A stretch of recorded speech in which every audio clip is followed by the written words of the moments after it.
DV live radio, आपकी आवाज।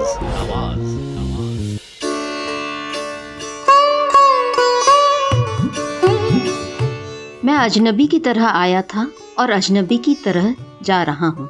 ये बात औरंगजेब ने तब लिखी जब वो मृत्यु की कगार पर थे। जीवन के आखिरी दौर में अपने बेटों को लिखे कई खतों में औरंगजेब इसी तरह भावुक, दुखी और आत्मग्लानि से भरे नजर आए। औरंगजेब ने अपने बेटों को जो खत लिखे उनमें कई आशंकाएं व्यक्त की गई थी। अपने तीसरे बेटे आजम शाह को औरंगजेब ने लिखा, मैं शासन करने और लोगों की रक्षा करने में पूरी तरह से असमर्थ था। मेरा बहुमूल्य जीवन व्यर्थ चला गया। ईश्वर यहाँ है, लेकिन मेरी धुंधली आंखें उसकी महिमा को नहीं देख पाती हैं। औरंगजेब को लगता था कि ईश्वर उनकी अधर्मिता को दंडित करेगा। खास बात यह कि उन्होंने एक राजा के रूप में अपनी खामियों पर शोक व्यक्त किया। जीवन के अंतिम पड़ाव पर बादशाह औरंगजेब को अपनी गलतियों का एहसास हुआ तो उन्होंने अपनी वसीयत में साफ लिखा, मेरी मौत पर कोई दिखावा न किया जाए, मेरी कब्र पर कोई इमारत न बनवाई जाए, सिर्फ एक चबूतरा बनाया जाए, कब्र खुले में होनी चाहिए। मैं नहीं चाहता कि मुझे छांव नसीब हो, मौत के बाद मेरा चेहरा भी न ढका जाए ताकि अल्लाह से सीधे रूबरू हो सकूं। उस दौर में मौत के बाद भी स्मृतियों की भव्यता की लालसा राजाओं को रहती थी, लेकिन औरंगजेब का मकबरा कच्ची मिट्टी और लकड़ी का बना था। जब 1904 में लॉर्ड कर्जन भारत आए तो एक शक्तिशाली बादशाह के इस साधारण मकबरे को देखकर चौंक गए और उन्होंने उसके चारों तरफ संगमरमर की दीवार बनवाई।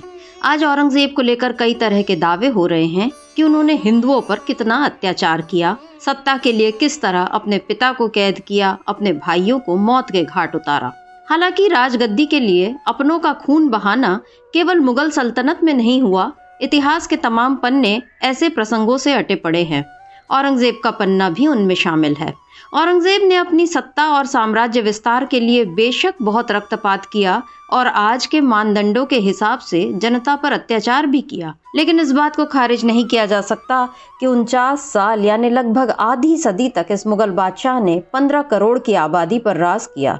उस वक्त मुगल साम्राज्य भारतीय उपमहाद्वीप के एक बड़े हिस्से में फैल गया था। संपत्ति, साम्राज्य विस्तार और आबादी के मामले में औरंगजेब की शक्ति यूरोप से बढ़कर मानी जाती थी।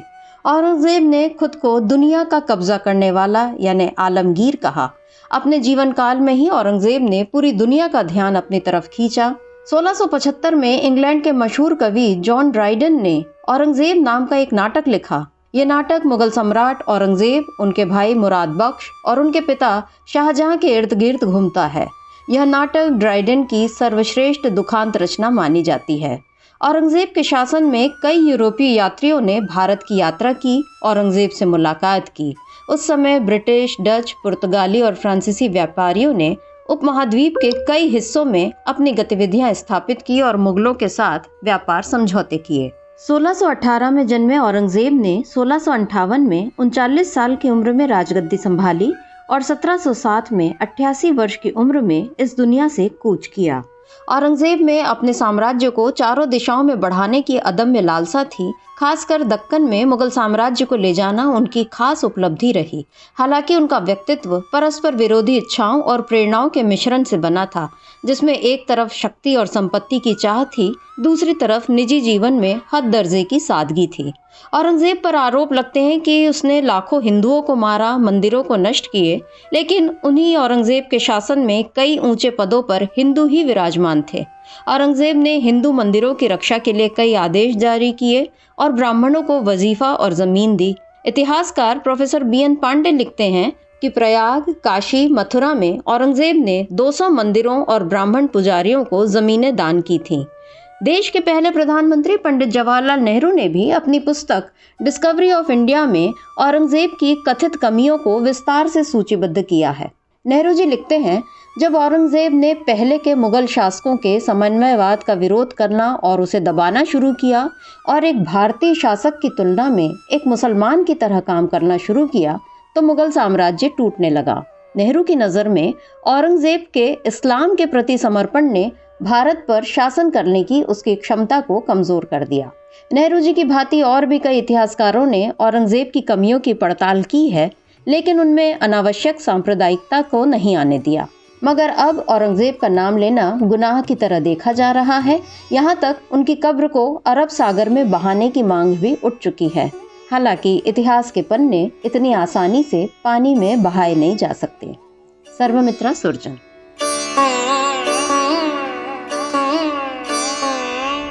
DV लाइव रेडियो, आपकी आवाज।